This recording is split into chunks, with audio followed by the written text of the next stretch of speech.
everybody, welcome back to Tim's Motorcycle Adventures. Today we are checking out my custom award-winning 1981 Suzuki GS850l Cafe Racer. Let's go check it out.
Alright, well, this is my first video on my fully custom Suzuki 850, and I've been riding it around for a little bit. It took me kind of all summer, just with trips and all of the other things I have to do. It took me all summer to fine-tune the carbs and kind of get it where it needed to be. And yeah, I had to do a few other things, you know, work out the bugs and the kinks and everything, and I finally got it to a place where it is running really quite well. And so I wanted to do a little video before I put it away for the winter and it starts pouring rain all the time here in BC. So what have I done to this bike? Well, maybe let's start with why. Why have I built this this machine? Well, there's a lot of people that don't like cafe racers, and they think they're uncomfortable and pointless and all of that kind of thing. I get it. It's not the most useful bike. If I wanted a useful bike, I'll ride my GS1200, or sorry, the GS is for both of them. If I wanted something useful, I'll ride my R1200 GS Adventure. That thing will just take me anywhere I need to go, and it is the most practical, comfortable bike I've ever owned, really. And then this is not that. You don't ride this for comfort. You don't ride it because it's the most practical thing. It's not. I built this as an art project. To me, this is art on wheels. And so I had a vision when I bought this motorcycle for $500 and it wasn't running, and it was kind of a parts bin kind of bike, and I had a vision for what it could be. And part of what I love to do, what brings me joy, is taking it all apart and following through on that vision and coming out with a final product that I can enjoy like this. And that's been a lot of fun.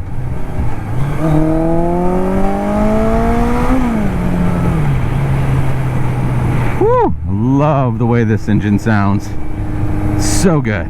So good. Oh yeah.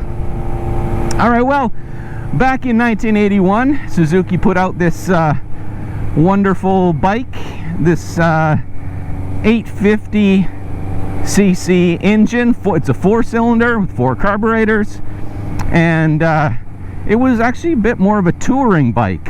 This bike has shaft drive on it, and that was kind of rare, I guess. And it's actually a really good shaft drive. I've driven a few shaft drive bikes. My BMW is shaft drive, and it's also very good, obviously, but for 1981, this is a really good shaft drive. I don't have a lot of jacking, or it's very smooth. It feels kind of like a chain, which is fantastic because I don't have to lube the chain and make a big mess and all of that kind of stuff.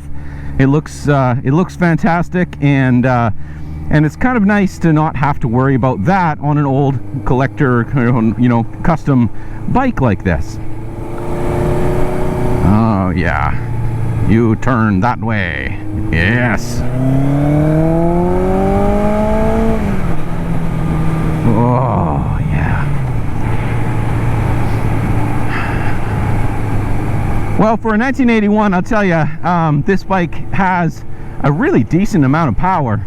I think it's only about like 80 horse technically, but it has a lot of torque all the way through the range. Above about 6,000 RPM, it really opens up and sounds fantastic and just goes really, really well. So that's been a lot of fun to ride around. It's actually quite powerful. The suspension is surprisingly good, actually. It's got this air suspension, and I don't know, I put like 9 psi in it, and it actually soaks up the bumps quite well. The rear suspension was a bit shot, and so I actually picked up some Bonneville Triumph Bonneville shocks and put them on, and they fit, and they're okay. They're not the greatest in the world, but they work pretty good. Of course, the brakes, as we pull up to the stop sign here, feel like they are from 1980, but I got 2 discs up front and 1 disc in the rear.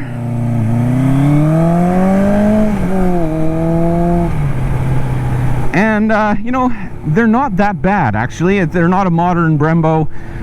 The lever here it's a bit of a handful. You have to have kind of bigger hands to reach it, but it does stop the bike, and it's not like scary or anything. They grip, and they're pretty good.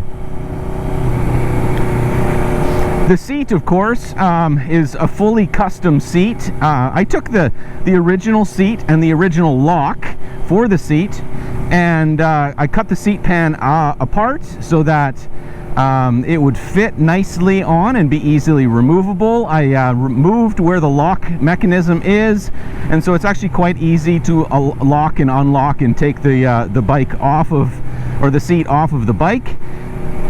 And the rest I made out of fiberglass. And my vision for this bike was kind of that muscle cruiser cafe kind of feel, and so I wanted that cafe hump at the back, and I wanted to be kind of thin at the back, but it's fat up front. With this 4-cylinder, it really is a wide motorcycle up front. I mean, I you know, not like my BMW that the engine sticks out both sides, but it creates this sort of muscular front end with a thinner back end, and that's kind of what I was going for. On some cafe racers, you know, the whole look is often to take out the side panels and the airbox and move the battery, and so you can look right through, and it visually takes weight away. I actually kind of wanted the opposite. I wanted it to feel substantial, to look substantial, like it's a big muscular motorcycle, and so that, and I hate working with CV carbs and pods, and so I wanted the original airbox, and to do that I had to keep everything else. But I really like the way that it looks. It kind of gives the bottom end this kind of bigger appearance, and it kind of fills it out a little bit more, and that's kind of what I was going for.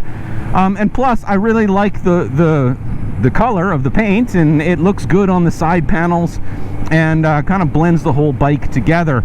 In fact, I put this bike in our local Sydney car show, and motorcycles are welcome as well, but I put it in, and the judge who was looking at it asked me, is this a stock bike?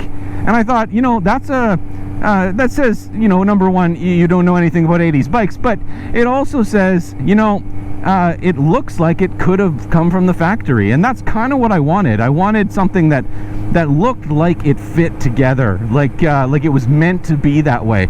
And so I took that as a compliment, that he actually had to ask, is this stock?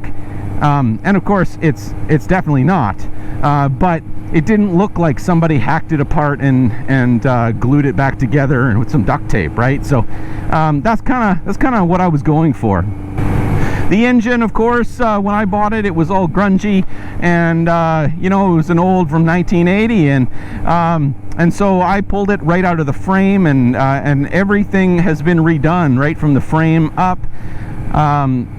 The engine I had to pull apart, and I had it hydroblasted to get it all nice and clean and new looking, and I had some pieces re-chromed and put new rings in and lapped the valves and you know, check the shims and all of that kind of stuff to get it running really nicely, and rebuilt the carbs and all of that kind of stuff. It's all been redone. All right, let's see how she does pulling on to the highway here. Yeah, we got a clear run here.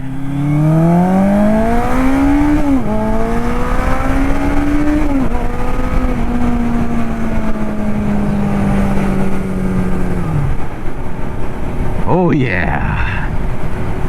You know, on the highway, it is obviously it's an old naked bike, and there's no wind protection, but it's actually one of the better bikes that I've ridden on the highway that has no windscreen.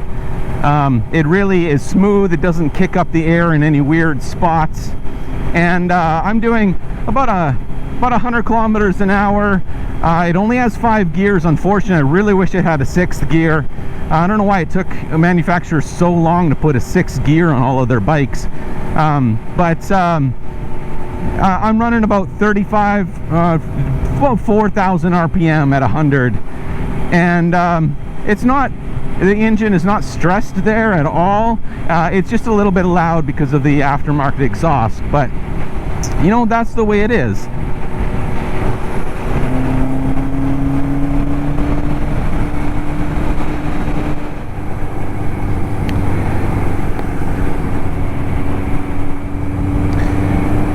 You know, you can go to the store and buy a brand new motorcycle, and it will be better than this.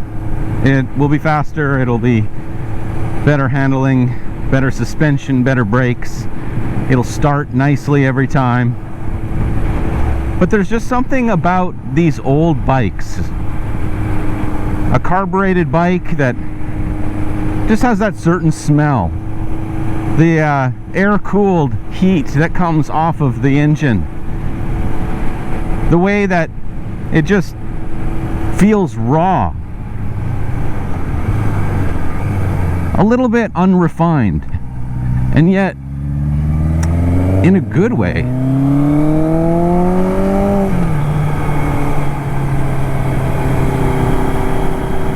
The roar of the engine is just very visceral. You feel everything in the bike, and you kind of feel like you're a part of it. It's really a great feeling.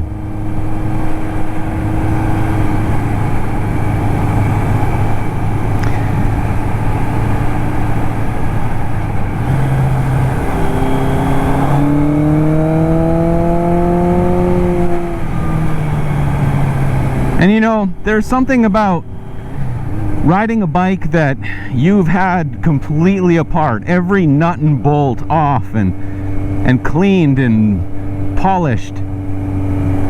The metalwork, the fiberglass, the paint. That your hands have been a part of everything as you build this motorcycle. And now you're riding it down the road. It's really quite a thrilling feeling. Like, this isn't just some bike that some person in another country put together and I just happen to have enough money to buy it. I've actually built this motorcycle. It was It was my idea, my concept out of my head. I have the sketches. And that's a really cool thing. It gives you a much deeper connection to the bike than just going and buying one. I love taking apart old motorcycles, raising them from the dead, fixing them up, making them into something special. And when you're in a parking lot and you're about to get on your bike and somebody comes up to you and just says, "Man, I love what you've done to that bike," that's a really cool thing. And so that's why I like these old bikes. I love these old cafe racers, and yeah, they're not the best. They're not the most comfortable. But they're probably one of the bikes that really connects with me the most, especially the ones that I've built. This one, I actually put in the Sydney Car Show, and I just did it for fun, you know. I spent the day hanging out with the bike, and hundreds of people walking by and looking at it and stopping to talk, and oh, I remember I used to have one of these. And that's such a cool thing, just to be able to talk to people and, you know, relive their memories a little bit. That's a really special thing. But at the end of the show, I was shocked when I actually won the best 80s vehicle in show. And you know, that's a really cool thing, to have people who are judging between you and other people's old cars and trucks and motorcycles, and they go, "Yeah, yours is the best one here." And that's a pretty cool experience, to be recognized for the work that I've done on it, and to really, you know, celebrate all of the time and money that has gone into making it what I wanted it to be. And I'm really happy with how it turned out, and to be recognized for that was actually really cool.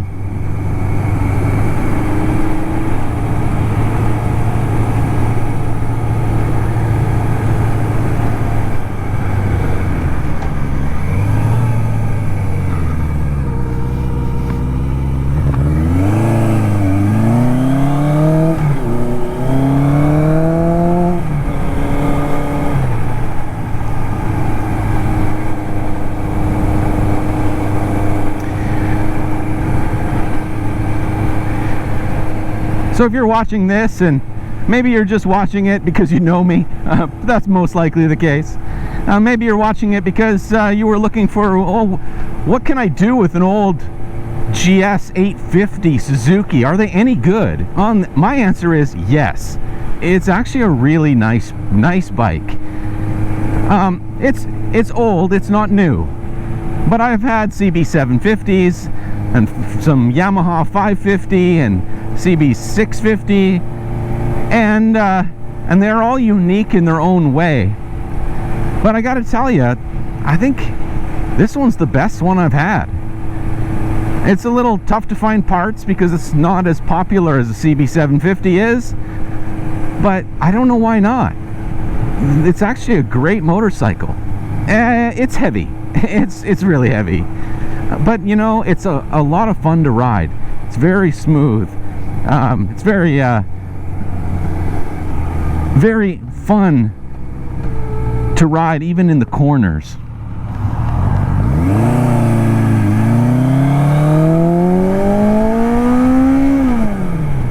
And I mean, listen to that. That's just incredible. Absolutely love it. So if you're thinking about building one of these, hey, have fun.